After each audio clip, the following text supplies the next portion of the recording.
একটা ভয়ঙ্কর হাদিস বলেছেন। এই হাদিসটা যতবার পড়ি থরথর করে আত্মাটা কাঁপে। কিয়ামতের দিন আল্লাহ তাআলা অনেক শহীদকে বলবেন, তুমি জাহান্নামে যাবে। সে বলবে, আল্লাহ আমি জাহান্নামে যাব, আমি তো রক্ত দিয়েছি তোমার জন্য, লিইলাই কালিমাতিল্লাহ, আমার দেহের তাজা রক্ত দিয়ে আমি শহীদ হয়েছি, জানাজা ছাড়া আমার দাফন হয়েছে, আমি তো জান্নাতে যাব। আল্লাহ বলবে, না, তুমি শহীদ হয়েছ এই কারণে যে লোকজন তোমাকে বীর বলবে, বীর, বাহাদুর।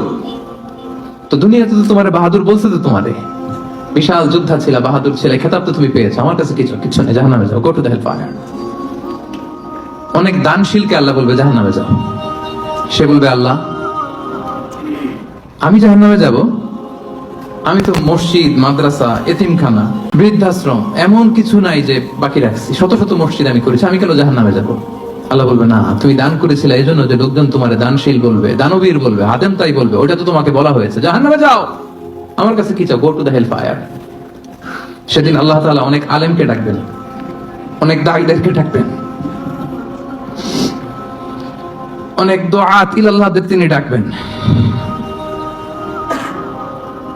সেদিন অনেক দুআত ইলাল্লাহদেরকে ডেকে আল্লাহ বলবেন যে তুমিও জাহান্নামে যাও। সে বলবে, আল্লাহ কেন? আমি মানুষকে কোরআন শিখিয়েছি, আমি মানুষকে হাদিস শিখিয়েছি, আমার কথা শুনে অনেক নামাজ পড়েছে, আমার কথা শুনে অনেকের দাড়ি রেখেছে, আগে সুদ খেত, আমার কথা শুনে সুদ বন্ধ করেছে, আমার কথা শুনে তো আল্লাহ এরা নামাজি হয়ে গিয়েছে, দ্য এন্টায়ার সোসাইটি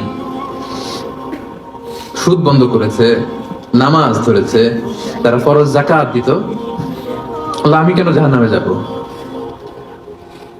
আল্লাহ বলবেন, তুমি এই দাওয়াতি কাজ করেছো, লোকজন তোমাকে বড় আলেম বলবে, লোকজন তোমাকে বড় সেলিব্রিটি বলবে, লোকজন তোমার নামে তাকবীর দিবে, তোমাকে বড় আলেম বলবে, বড় দাঈ বলবে। এটা তো বলা হতো তোমাকে দুনিয়াতে, আল্লামা বলে ডাকা হতো তোমাকে, বাহরুল উলুম বলা হতো তোমাকে, জ্ঞানের সাগর, অনেক বড় দাঈ, অনেক বড় সেলিব্রিটি তোমাকে বলা হতো এই দুনিয়াতে। তো যা চেয়েছো তা তো পেয়েছো, আমার কাছে কি চাও?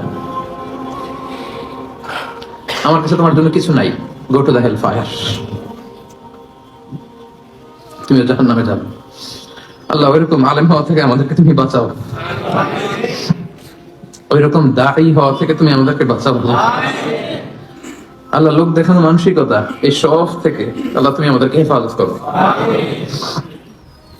তাহলে 4 নম্বর যে রোগ আমরা চিনে ফেলছি না, এটার নাম কি? রিয়া।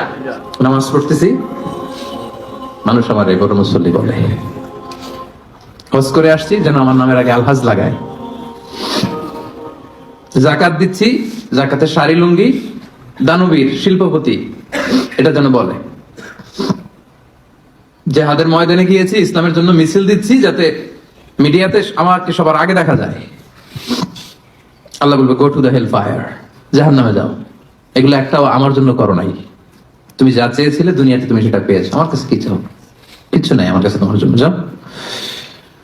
আল্লাহ এরকম দানশীল হওয়া থেকে, এরকম আলেম হওয়া থেকে, এরকম বীরত্ব দেখানো থেকে আল্লাহ তুমি আমাদেরকে হেফাজত করো। আল্লাহ রিয়া থেকে আমাদের এই কলবটাকে তুমি মুক্ত করো। আল্লাহ আমরা যা করবো কেবলমাত্র শুধুমাত্র তোমার সন্তুষ্টির জন্য, তোমাকে দেখানোর জন্য যেন করতে পারে। আল্লাহ তুমি তৌফিক দান করো।